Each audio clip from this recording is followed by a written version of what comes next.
We are here to map a reckoning with history, building on a number of prior Mondays at Beinecke Talks, the first in 2017, actually, another in 2021, and another in 2022, all spurred by a mark on the 1748 Wadsworth Plan of the city of New Haven.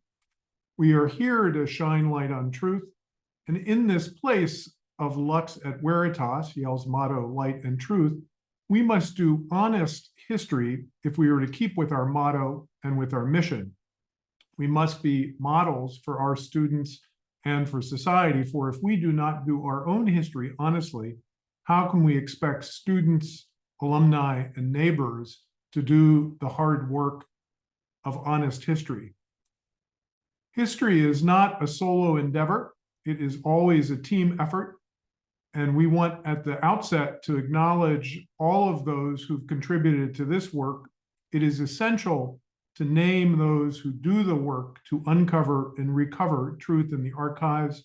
And we want to uphold in particular Francis Skelton, Ken Minkema, Maurice Jenkins, Mark Branch, among many others. Honest history requires a humility that recognizes that we here now at Yale and in New Haven are frankly very late to doing an honest and full accounting with our history. It is good that we are doing it, but we need to recognize that this is late in coming. 2001 was Yale's tercentennial year. It was a time to look back and look ahead. We could have been prime movers and done honest history fully then. Alas, it was a year when Yale chose not to reckon with that history. It was an opportunity lost. It was a time when celebrations began at Connecticut Hall with a postal commemoration in March of 2001. Connecticut Hall, the oldest building standing on our campus and in our town. But at the time, no mention was made of those who built Connecticut Hall, and no effort was begun to shine full light on the truth of Yale and slavery. Anthony Dugdale, J.J. Fuser, and J. Kelso de Castro Alves, three graduate student workers, led an effort at the time to call Yale out and call on Yale to do more honest history. Their work then, their report, has been rocket fuel for our work now. The history of their report is not hidden. It was all over the Yale Daily News. It was on the front page of the New Haven Register. The nation's newspaper of record, the New York Times, blared, "Slave traders in Yale's past fuel debate on restitution. Three scholars say a university has ignored part of its history." This was on the cover of the B section at a time when the New York Times had a print circulation in 2001 of 1.1 million. But the university ignored the author's findings, questioned the author's motives, derided their credentials, and ignored the report. It is important to note that their report has stood the test of time well, while the university's response has not.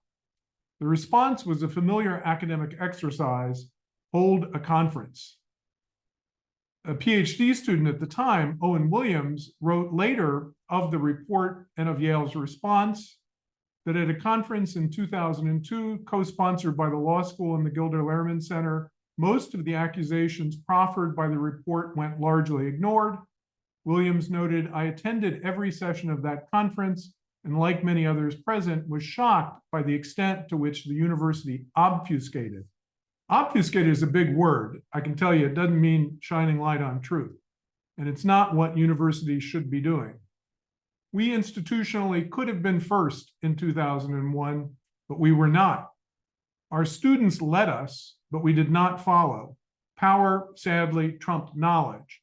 And it was up to others to lead where Yale feared to go. And I always like to begin these presentations by noting the brilliant scholar and administrator, Dr. Ruth Simmons, who led the way. She was, of course, the first Black woman to be president of an Ivy League school. She led the way, and we need to know her, name her, and celebrate her as we follow her, Brown, and scores of other universities. At Yale and in New Haven, this 1748 Wadsworth map helps us chart a path in reckoning with history. It is an entwined history, a history of the affirmative action of generational wealth of Yale's founding families, and a history of the generational legacy of enslavement of others who built Yale but did not have access to its opportunity. My journey with this history began in 2017 as I really focused on a mark on that Wadsworth map that said simply, Jethro, a black man farmer. Who was he, I wondered? What was his full name? What more could we know of him and his family? I talked with many, and again, credit to Francis Skelton, then of the Whitney Library at the New Haven Museum, and many others. We found out much, much more. Tax records confirmed that Jethro Luke owned the property by 1745. He was perhaps the first Black property owner in New Haven. Certainly, he's the oldest recorded property owner, Black property owner that we know about. Church records gave us access to his surname, Luke, and details about other family members, including his first wife, Ruth, both of them members of the first church, what we know as the Center Church, among the earliest members and certainly among the earliest Black members of the church. And local property deeds tell us more about these human beings, Jethro and Ruth Luke, who were enslaved until 1740 by Mary Hooker Pierpont. The fact that Jethro and Ruth Luke are recorded as property says so much. Their surname is not listed in the property records, just their race and their first names, for they were as property only to the Pierponts, manumitted on the death of Mary Hooker Pierpont. Of the Pierponts, we know much, and much is easily accessible. Mrs. Pierpont was effectively the first lady of New Haven. Her grandfather, Thomas Hooker, was the key founder of the Connecticut colony. In 1698, she married the Reverend James Pierpont, pastor of New Haven's first church, top community leader, the big man in town. James Pierpont was a founding trustee in 1701 of the collegiate school, now known as Yale University. One of their daughters married Joseph Noyes, a Yale graduate who followed James Pierpont as pastor of the first church and was a longtime Yale trustee. Another daughter married William Russell, son of another founding trustee of Yale, and a third daughter married Yale graduate Jonathan Edwards, certainly the most notable leader of the Great Awakening. Yale's early leaders, like James Pierpont, Noadiah Russell, Joseph Noyes, exemplify the ubiquity of slavery in our region. James Pierpont was an enslaver, as were most early trustees of Yale. 7 of the 10 founders of Yale were enslavers. 32 of the 53 who followed them as trustees were enslavers. All were Protestant ministers who were leaders in towns across Connecticut. We know their names and their stories, but rarely have we known the names or stories of the enslaved or free Black people in 18th century who worked to build this place. Pierpont, for example, is memorialized prominently in a gateway at Branford College in the Memorial Quadrangle. His name is carved with other founding trustees on the entablature at Woodbridge Hall at the heart of campus. There are no marks around campus yet of Jethro and Ruth Luke. Pierpont was more important to Yale's founding than many may know. He was the most important person in securing the charter, and he was arguably the most important person for Yale's founding first dozen or so years until he died in 1714. Arguably, there is no Yale without James Pierpont. James and Mary Pierpont's direct descendants include many people whose stories are known and accessible. These images are just some of the more than 30 of their direct descendants who you can find easily on Wikipedia, people who include a vice president of the United States, governor of Connecticut, a first lady of South Carolina, and 2 presidents of Yale. The images in blue, by the way, are Yale alumni. And this slide, in many ways, depicts that affirmative action of generational wealth. These are 6 notable Pierpont descendants, a direct line that includes US Vice President Aaron Burr and the 2 Timothy Dwights, who were presidents of Yale. The Pierpont's direct descendants include William Huntington Russell, perhaps best known as the founder of Skull and Bones. Russell was an ardent abolitionist and an officer in the service of the nation in the Civil War. His cousin, James Pierpont Lord, on the other hand, served as a soldier with the traders of the Confederate States. He is best known as the composer of Jingle Bells. So think of James Pierpont Lord and the Confederate States in the Civil War if you sing Jingle Bells this holiday season. And of the direct descendants, J.P. Morgan took great pride in his Pierpont lineage. He is no doubt the most famous and prosperous of the many famous and prosperous descendants of James and Mary Pierpont. So we know lots and lots and lots about lots and lots and lots of Pierponts. We know much, much less about Jethro Luke and Ruth Luke and their family. They, of course, did not have access to the affirmative action of generational wealth. Quite the contrary, their reality was that they began their lives as the legal property of the Pierponts. Jethro Luke lived his last 2 decades as a free man, and he did own some land and goods. This is from his probate records when he died in 1761. He had 1 house and lot where he lived, another house nearby, just north of the road where he lived, and 7 acres further out. Jethro Luke owned a brown coat, an old greatcoat, a brown jacket, a white jacket, 1 check shirt, black stockings, an old axe, small tongs, an old gun barrel, and some other materials. This is an accounting of all that he owned and what was left after the creditors were paid. His second wife, Minewell, who was his widow, received 14 pounds when all was settled. His biggest creditor was Thomas Clapp, the president of Yale. Thomas Clapp, as some of you know from previous sessions, was a great record keeper.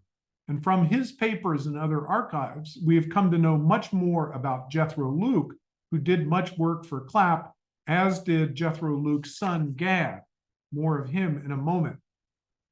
Father and son, Jethro and Gad Luke, were among the builders of Connecticut Hall, the oldest surviving building on campus that we met earlier in this show. They were builders of that, as were 5 other Black men, 5 men we know to have been enslaved at the time. Clapp kept detailed records of the hours everyone worked, but only the white laborers are recorded with their first and last names. The Black laborers, whether free or enslaved, only have a first name or often just the name of their enslaver. We have been doing work and continue to do work to recover more of the names and stories of those who were enslaved and worked on building Connecticut Hall. And we're doing much more to learn about the Luke family, which Hope will talk about now.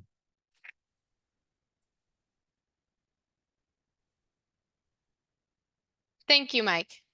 It is a privilege to share some new information we've learned about Jethro Luke and his family. And even though these new findings force us to revise some of what was published in Yale and Slavery, a history, I actually think that is something to celebrate, because it means we are learning more. We have been able to add to the story of Jethro Luke by looking at more sources, starting with the land records for the city of New Haven. These can be viewed in person at 200 Orange Street or through Family Search. In these volumes, you can see purchase agreements for property, often parcels of land, but in some cases, for the purchase of human beings. And I want to give special thanks to a Connecticut-based genealogist we worked with, Maurice Jenkins, for his services looking through more of these records. Next slide, please. Now, we already knew some events in the life of the Luke family from these type of sources. Here, for example, we see that when Mary Hooker Pierpont, widow of the Reverend James Pierpont, conveyed Gad Luke to her son, Hezekiah Pierpont. In late 1740, the children of Mary Hooker Pierpont manumitted Jethro and Ruth Luke. Next slide. But there was much more to find in these deed books. Here on November 22nd, 1750, we see that Jethro Luke purchased half of his son Gad, age 25, for 175 pounds from James II, who was the guardian of John, the minor son of Hezekiah. On the same day, Jethro Luke purchased the other half of his son Gad for another 175 pounds from the guardian of Jacob, another minor son of Hezekiah. An important point here is that Mary Hooker Pierpont did not free the children of Jethro and Ruth Luke upon her death.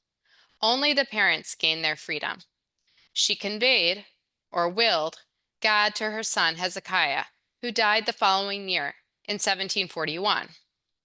Apparently, Gad then became the joint property of these children, John and Jacob. The conditions of this arrangement are unclear. Did Gad live with the Pierponts or with his parents? Gad would have been an adolescent, about 16 years old, when he was willed to these two children. It was another 9 years before his father was able to raise 350 pounds, a truly astonishing sum, to purchase Gad's freedom. Next slide, please. The story is even more remarkable and poignant when we line up these dates next to what we know from Clapp's records of the building of Connecticut Hall. Then we can see that Jethro buying his son's freedom overlaps with their labor together on this building. Their wages were about £1 a day. We now know, which is something we did not know earlier when we wrote the book, that Gad was still enslaved during part of the building of Connecticut Hall. He only gained his freedom through the labor and savings of his family. Next slide. The Luke family, specifically Jethro Luke, but we can assume that there was family labor involved. The family worked to secure freedom through purchase for years. On November 15th, 1752, Jethro Luke purchased his daughter Ruth, age 22, for 450 pounds. About a year later, on November 26th, 1753, Jethro purchased an enslaved man named Charles from Harding Jones of New Bern, colony of North Carolina, for 550 pounds. The sale was witnessed by Ezra Stiles, future president of Yale. Now, we aren't quite sure of the relationship, but Charles may have been married to Ruth, Jethro's daughter. And a few years later, in August 1756, Jethro purchased another son named Luke, age 35, from the Pierponts for 67 pounds. Next slide. In 1757, Thomas Clapp turned his attention to building a house for the professor of divinity, a professorship funded by the prominent New York merchant and human trafficker, Philip Livingston. Now, Clapp, as we know, was a great list maker and a recorder, and he took some notes about the construction of this new building. And here on one of these pages, we find Gad, Luke, possibly another of Jethro's sons, and a man named Charles. Could this be his son-in-law? On the right page, we see Ben, George, London, a person recorded only as Irishman, and also Lyman's boy, a reminder of how many different hierarchies and dependencies made up the colonial labor force. And I wonder how, with a bit more digging, this source might also enrich and expand and complicate our understanding both of the Luke family and of early New Haven and early Yale. Next slide. Of course, even though these sources are quite rich and amazing, they cannot tell us everything about a person or a family. Because of the gendered nature of work, for example, construction records rarely tell us about women's labor in the home or for others. Rarest of all are sources from the perspective of women or enslaved people their stories told in their own words. But this summer, Aris shared with us a remarkable source by and about Rose Luke, who was married to Gad, son of Jethro. It was found in all places in the papers of George Washington, one of a set of depositions given by New Haven residents about what they saw and experienced during the 1779 invasion of the city by the British. Now, some has been written about the British attack, and I won't go into that particular history here. It is enough to say that the people of New Haven and the surrounding areas suffered a violent invasion of their town and of their homes. Their testimonies, including Rose Luke's, speak to the violence and terror that residents, particularly women, experienced. Now I'm sharing this image, which is a 19th century lithograph called Washington and His Family, because this is the type of image you get if you search for women or families in the Revolutionary War. There just aren't visual records showing us what women's actual experience of the war was. And that is true, of course, for every war, but especially for Revolutionary or Civil Wars, where the distinction between the battlefield and the home front could be blurry or non-existent. And certainly this scene here of George Washington with family members and an enslaved Black man does not reflect the reality of women in a war zone. But I was not able to find any images that did try to do justice to that reality. Next slide, please. In her deposition, however, in her own words, Rose Luke gives us insights into that reality. And here, before I read part of this excerpt, I want to note that I will be describing scenes of sexual violence and of rape. Rose Luke told officers the following. She testified, on Monday, the 5th of July, I was down in town when the enemy came into it, and I attempted to get home, but one of them, that is the British soldiers, stopped me and searched my pockets and took away everything he could find. And after they had got into full possession of the town, I set again out for home with my husband. When I got home, I found 4 of them in the house, in the first room I went into. I then thought I would go into the next room, supposing there was none of them there, but as soon as I opened the door, one of the regulars laid fast hold of me. I struggled till we both fell to the floor when I escaped from him as far as to the door, where again he laid hold of me. I clenched my hands in the place where the door latched and held as fast as I could, but the soldier used great violence to get me loose, till my husband came in and rescued me from his hands. Next slide. A colonel then came into the house and tarried a while, but as soon as he was gone, they came into the house and about the house and did all possible damage. One came into the house to me and told me there was a harness in the next house and I must go and get it. I told him I did not know that there was any there and I could not get it if there was. He said I should go. I told him I would not. He damned me and said I should. He took a cane and drove me over to the next house, where there was an old woman. He then told me I must go up into the chamber. I told him I should not. He said I should, or he would kill me instantly. Next slide. I then begged the other woman to go up with me, but he swore he would kill her if she offered to come. He then drove me up 2 stairs and laid hold fast of me, carried me up into his arms into the chamber, and there was attempting to do violence to my chastity. But I made all possible resistance by my struggles and cries until another person came up and saved me from his brutal fury.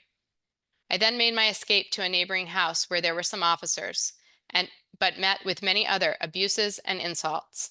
I asked them if they were not ashamed to treat an old woman who had had 10 children in such a manner, and they said so much the better, and further saith not.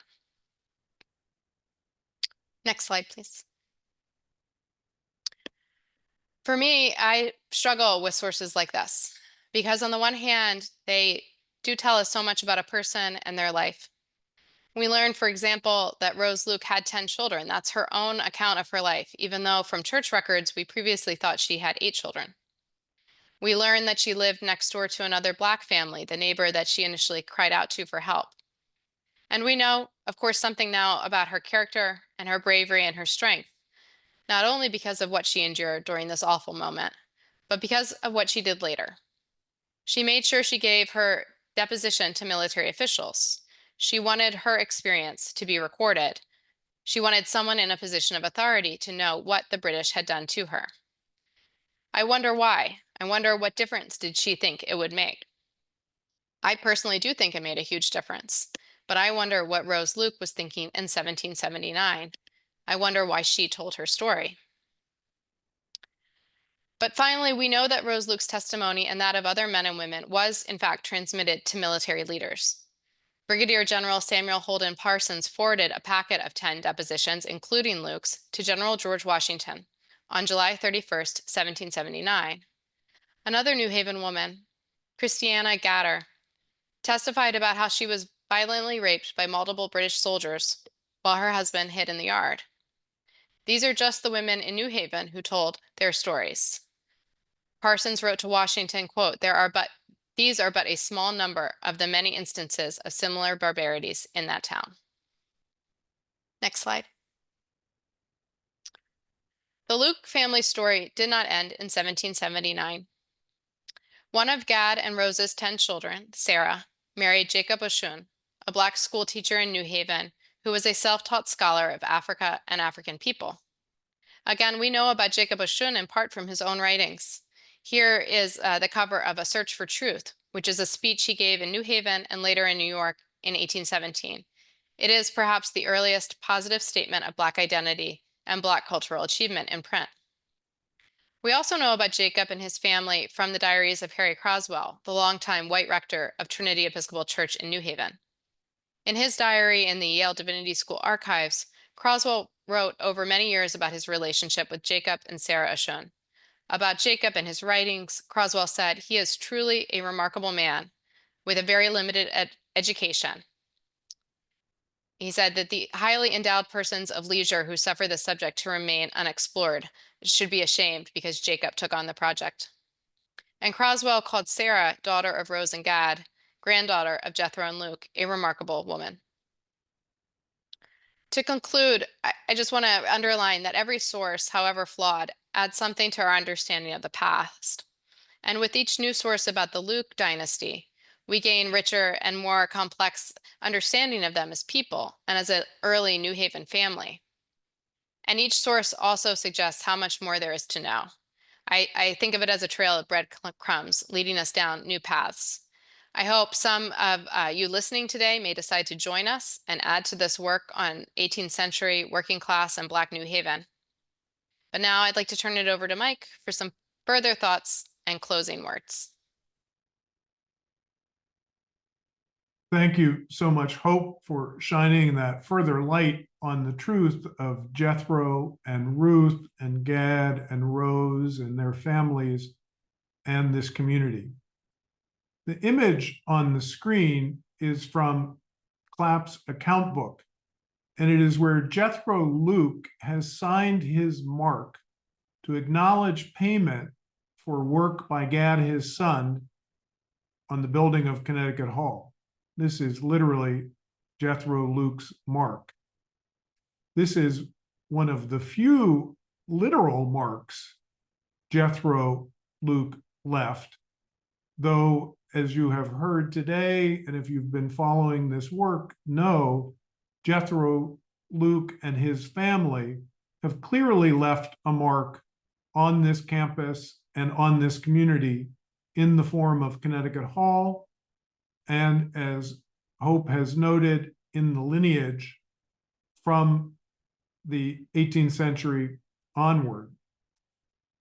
As we have seen, they have also left many marks in the archives, more than some may think were there. Marks that are visible if and when we shine a light, and if and when we do not hide from the truth that is marked in the archives. The brilliant scholar and Yale alumna Catherine Breckus reflected on Jethro and Gad Luke's names in 2021. Professor Breckus noted that they are names that speak to leading the enslaved to freedom, names that speak of deliverance to the captives, names speaking to crossing to freedom, names speaking to overcoming at the last. The new light on truth that Hope and I have shared with you today, that has come to us from the hard work of many others, the network of truth-telling, this new light reinforces the sense that Catherine Breckus was speaking about of Jethro Luke as a leader in liberation. Jethro Luke, a leader in liberation who labored to purchase freedom for his family and friends, as we have shared today. Their mark needs to be more visible on our campus, and surely it will be. The local poet has done work about Jethro Luke, which will, God willing, see public light soon.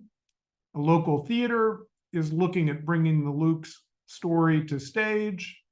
There are, as you may know, 2 university committees, both of which have community representatives, charged with doing further work, further reckoning, further repair. The Committee on Art Recognizing Enslavement, or CARE, and the Committee on Addressing the Legacy of Slavery, or COWS. We can be confident that both committees will consider Jethro and Ruth and Rose and Gad Luke and their families as they pursue their essential work. 2026 will be the 325th anniversary of Yale's founding in 1701, the 250th anniversary of the nation's founding in 1776, the 60th anniversary of Connecticut Hall's designation as a National Historic Landmark, and the 25th anniversary of Yale's Ignoring the Truth in the Yale Graduate Student Workers Report of 2001. By 2026, let us hope and trust and work that the story of the Luke family will be as known and marked around our campus as is the story of the Pierpont family. As some of you know, the chaplain's office will be moving into Connecticut Hall in the coming years, and they and colleagues throughout the university are committed that it will be a place of reckoning and healing. So again, I think we can be confident that as 2026 approaches and in the years beyond, that honest history will be done, living history will be made in this space. Truth-telling, after all, is necessary for healing and for freedom. Truth-telling is what this university should be about. It's what our motto calls us to do.